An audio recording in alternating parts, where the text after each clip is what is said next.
Construction को देखते हैं और आप इन सारी चीज़ों को बड़ा डीपली मैनेज भी कर रहे होते हैं, एक बहुत एक्सपेक्टेशन थी, पहले ये कहा जा रहा था कि जी जो कंस्ट्रक्शन है उसको साइडलाइन कर दिया गया है, लेकिन इस बजट के अंदर हमने हफीज़ शेख साहब को भी सुना, हमाद अज़हर को भी सुना, उन्होंने कहा नहीं जी हमने रिलीफ पैकेज भी दिया है जिससे कंस्ट्रक्शन अब बूस्ट अप होगी। क्या एक्चुअली में ऐसा ही हो रहा है जी? बिस्मिल्लाहिर्रहमानिर्रहीम।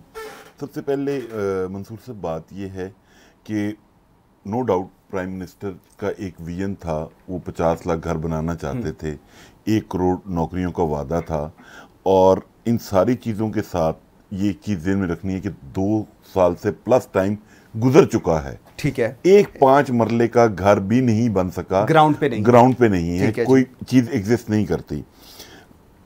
इस वक्त गवर्नमेंट 2 चीज़ें फेस कर रही है, एक pandemic covid and second economic activity नहीं थी किसी भी सेक्टर में, कहीं पे भी जनरेट नहीं कर सकी। मैं मैडम चंदाना से थोड़ा सा इख्तलाफ करूंगा, ये स्टैटिस्टिक्स बिल्कुल ठीक हैं, आप भी ठीक कह रहे होंगे, लेकिन इनका आम पब्लिक पे कोई इम्पैक्ट नहीं है। आम पब्लिक को क्या मिला? रिसेंटली ये जो बजट आया है इससे बहुत बेहतर प्रेजेंट किया जा सकता था। गवर्नमेंट को जितने बड़े रिलीफ मिले हैं रिसेंटली, जो इन्होंने लोन पेमेंट्स डेफर की हैं जो दिसंबर तक गई हैं, पेट्रोल में इनको जो सेविंग्स हुई हैं, जो ड्रॉप हुई हैं इंटरनेशनल प्राइसेस, ये आप आम पब्लिक को उसमें अकोमोडेट कर सकते थे। ठीक है जी। सेकेंड चीज, कंस्ट्रक्शन, वज़ीर आज़म साहब ने जो कंस्ट्रक्शन रिलीफ पैकेज दिया उसके अंदर मैं ऑलरेडी बाकी चैनल्स पे भी ये बात कर चुका हूँ, अनफॉर्चुनेटली आइडिया बहुत अच्छा था, बिल्कुल होना चाहिए था।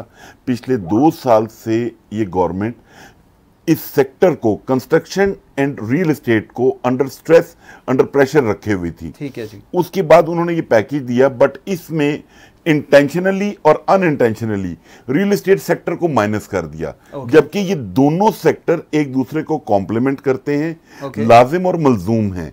हमने उसी वक्त जब ये पैकेज आया उसी वक्त इसको अपोज किया और इस पे एफर्ट स्टार्ट कर दी गवर्नमेंट के साथ कि आप इसमें रियल एस्टेट सेक्टर को इन्वॉल्व करेंगे तो आपका ये कंस्ट्रक्शन पैकेज चलेगा। अल्हम्दुलिल्लाह सेंस प्रवेल की, हमारी एफर्ट्स रंग लाई, और ये जो कल बजट पेश हुआ उसमें इन्होंने रियल एस्टेट सेक्टर को एक ब्रीदिंग स्पेस दी। ठीक है। अच्छा शिदाना, मुझे एक चीज़ बताइएगा, हुकूमत कहती है कि हमने 200 अरब रुपया हमारे पास सिर्फ रहता है जब हम सूबों को पैसे दे चुके होते हैं। उसके बाद उन्होंने अगर टैक्स की बात करें तो हफीज़ शेख साहब कहते हैं कि 17% इंक्रीज हुआ है टैक्स कलेक्शन, और डोमेस्टिक इकोनॉमी की उन्होंने तारीफ की कि इससे हम लोगों की जो एक्सपेक्टेशन थी वो उससे ज़्यादा अच्छे तरीके से डिलीवर कर रहा है। लेकिन इस सारी सिचुएशन में जो सबसे इंपॉर्टेंट है कि जो नॉन टैक्स रेवेन्यू है, हुकूमत का ऑल टुगेदर फोकस जो है वो डायरेक्ट टैक्सेस से इनडायरेक्ट टैक्सेस की तरफ जा रहा है, और उसमें वहां पर सक्सेस ऑटोमेटिकली आएगी, चाहे हम टूथपेस्ट लें या पेट्रोल डलवाएं, टैक्स तो हमने देना ही देना है। So is this the right strategy to go on? Thank you Mansoor, थोड़ी सी क्लैरिफिकेशन कर दूं। जब आप 100 को पैसे दे चुके होते हैं आपके पास 2000 रह जाता है। जी जी, ठीक है, 200 नहीं, 2000 अरब जी, 2000 अरब। जी जी बिल 2000 अरब, और उसमें से 2700 अरब आप डेट सर्विसेज में दे देते हैं, तो आप -700 पे स्टार्ट कर रहे हैं। ठीक है ना? तो जो पुराने कर्ज लिए गए थे उसकी सर्विसिंग में आपका जितना पैसा सूबों को, यानी कि सूबों को आपने दे दिया 60 रुपया, ठीक है, वो आपस में डिस्ट्रीब्यूट कर लेते हैं, रह गया आपके पास 2000, और 2000 में आपने देने 2700, तो -700 आपने वहां से स्टार्ट किया। इसके बाद फौज की तनख्वाह कहाँ से देंगे आप, सिविलियंस की तनख्वाह कहाँ से देंगे? अच्छा, शुक्र अल्हम्दुलिल्लाह 18th अमेंडमेंट के बाद ये पॉजिटिव चीज हुई कि अस्पताल चले गए, एजुकेशन चले गए, कोविड टाइम्स में वो लड़ाइयां भी स्टार्ट हो गई कि जी सूबे का क्या रोल है, सेंटर का क्या रोल है। और ये खामियां जो थी, आपको मालूम है कि 5000 खरब रुपया पिछले 10 साल में एलोकेट किया गया पंजाब और सिंध को हेल्थ केयर के लिए। मैंने भी देख लिया, आपने भी देख लिया कि वो कहाँ एलोकेट हुए। ठीक है, अब बात आप करते हैं कि जी आप किस तरह ये टैक्स, नॉन रेवेन्यू टैक्स अगर आप देख ले पाकिस्तान का मार्च 2020 तक, अगेन ये सारी पब्लिक फिगर्स मैं आपके साथ शेयर कर लूंगी। बाय द वे यूजुअली मैं हूं तो हुकूमत से, बट मैं सिर्फ पाकिस्तान ब्यूरो स्टैटिस्टिक्स में नहीं रिलाई करती, मैं इंटरनेशनल स्टैटिस्टिक्स को भी देखती हूँ टू सी कि हमारा कितना डिफरेंशियल है। ठीक है जी। तो उसमें ये आता है आपका कि आपका नॉन टैक्स रेवेन्यू, जो रेवेन्यू बढ़ा है, दैट वाज 134%, यानी 1.4 ट्रिलियन। ठीक है, ठीक, हुकूमत की सिमत सही थी, वरना वर्ल्ड बैंक में हमारे रिलेटिव्स नहीं बैठे, IMF में हमारे रिलेटिव्स नहीं बैठे, सारे स्ट्रेंजर्स हैं, वो तो बल्कि आपसे लेने के चक्कर में होते, आपको देंगे वो क्यों?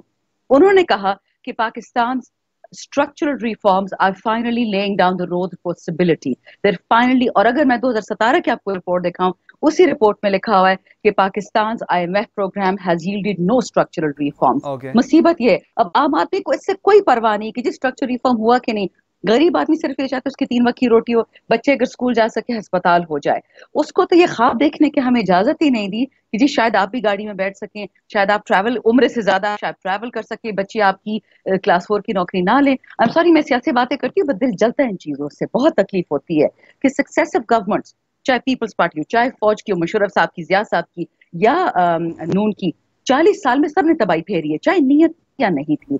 लेकिन शदाना आप देखें ना, it's been 2 years, point is this कि इट्स बीन 2 years, और अब हम लोग कल भी यही बात कर रहे थे कि मतलब अब हम उस चीज को कितनी देर करीब, मैं आपको एक सच बताऊं, अगर वो लोग डिलीवर कर रहे होते, अगर चीजें बेहतर होती, तो शायद आप लोगों को कभी भी अपॉर्चुनिटी ना मिलती। अगर आप लोगों को अपॉर्चुनिटी मिली है, लोगों ने आप पे ट्रस्ट किया है, तो अब हम लोग ये कहानी कब तक सुनेंगे कि पिछले ये करके चले गए? जी मैं आपको बताती हूँ मंसूर, आप तो घर चलाते हैं, आपका घर बार है ना, आप अपने घर में 2000 तनख्वाह ले जाए और 2700 कर्जों में दे दें, आप वो मुझे घर चला के दिखाएं। कर्जे पे आपको कर्जा लेना पड़ेगा। हम पे जो ब्लेम आ रहा है कि जी इन्होंने हमने 5 साल में 10 ट्रिलियन टैक्स लिया, लोन लिया, और इन्होंने 2 साल में 13 ट्रिलियन ले लिया। भाई साहब जरा हिसाब करें, $3 ट्रिलियन को जो इन्होंने 24 अरब डॉलर पे आर्टिफिशियली वैल्यू किया था, उस डॉलर की मद में हमें 3000 ट्रिलियन देने पड़े। ठीक है, 7000 ट्रिलियन इनकी डेट सर्विसिंग में, टोटल हमारा 1.5 ट्रिलियन है, और 1 रुपया जो हमने स्टेट बैंक से लिया। हमने कोई एक्स्ट्रा एक्सपेंडिचर्स नहीं दी। और स्टेट बैंक से मैं आपको एक चीज बताऊं, इसमें मैं थोड़ा सा आपको, I know you also have the same background. ये हफीज शेख साहब ने भी कहा, बिल्कुल आप लोगों ने स्टेट बैंक से एक आना नहीं लिया, लेकिन कमर्शियल बैंक से आप लोगों ने बोरिंग की, और वो 40% स्टेट बैंक, वो बोरिंग जो है वो कमर्शियल बैंक से है। इवन मूडीज की रिपोर्ट है 6 फरवरी 2020 की, ये आप you can also check this thing. So ठीक है, मतलब एक बिल्कुल, लेकिन देखिए मंसूर, इन्फ्लेशन यानी महंगाई, आपने इन्फ्लेशन को किसी तरीके से कंटेन करना था। लोगों को आप 23% इन्फ्लेशन से 9% पे, फिर 6% पे लेके आ रहे हैं। जो फूड पर इन्फ्लेशन थी आपकी, यानी फूड खाने की महंगाई 23% पे चली गई थी, बाकी महंगाई आपकी 15 पे चली गई, अब वो 9 से 6 पे आ रही है। ठीक है, मैं बिल्कुल आता हूं। अच्छा मलिक साहब, मुझे एक चीज बताएं, ओवरसीज इन्वेस्टमेंट्स की बात हो रही है, ओवरसीज पाकिस्तानी इस पूरे बजट के बाद इन्वेस्टमेंट अपॉर्चुनिटी हाउसेस के अंदर अब तो पैसे बिल्कुल आने चाहिए, अब तो किसी किस्म का कोई इशू नहीं नजर आना चाहिए ना? बिल्कुल मंसूर भाई, अभी स्पेशली ये 1 जुलाई के बाद जो अभी ये पैकेज आया है, इसके अंदर एक पॉजिटिव सेंटिमेंट जाएगा, जो पिछले 2 साल से एक नेगेटिव इंप्रेशन जा रहा था पूरी दुनिया में ओवरसीज पाकिस्तानी के लिए, जो कि 8 मिलियन प्लस हैं, कि रियल एस्टेट सेक्टर, प्रॉपर्टी के ऊपर आप जो भी इन्वेस्टमेंट करेंगे उसको डिस्करेज किया जाएगा। हमने तो अपनी जो बजट प्रपोजल दी थी उनमें हमने ये डिमांड की हुई है कि जितने भी ओवरसीज पाकिस्तानीज हैं, काइंडली आप उनको पाकिस्तान में फाइलर का स्टेटस दें, जो मैं या आप स्टेटस एंजॉय कर रहे हैं। जो फॉरेन रेमिटेंस पाकिस्तान में भिजवाता है उसको वो वाला स्टेटस मिलना चाहिए जो यहाँ पे एक आम फाइलर को मिलता है, ताकि लोग, क्योंकि अभी ये कोविड-19 की वजह से आपकी एक्सपोर्ट बंद है, इंपोर्ट होगी नहीं, आपको इंटरनल सर्कुलेशन चलानी है, और फॉरेन रेमिटेंस आने का तरीका सिर्फ एक यही है कि लोग यहाँ पे रियल एस्टेट सेक्टर में इन्वेस्टमेंट करें। मलिक साहब मुझे एक चीज़ बताएं, आप जो बात कह रही हैं, अभी इन्होंने कहा है कि जी जो इनका वो हाउसिंग है, हाउसिंग स्कीम जो इन्होंने स्टार्ट की है, नया पाकिस्तान के अंदर उन्होंने कहा है कि जी we will not ask the source from anyone.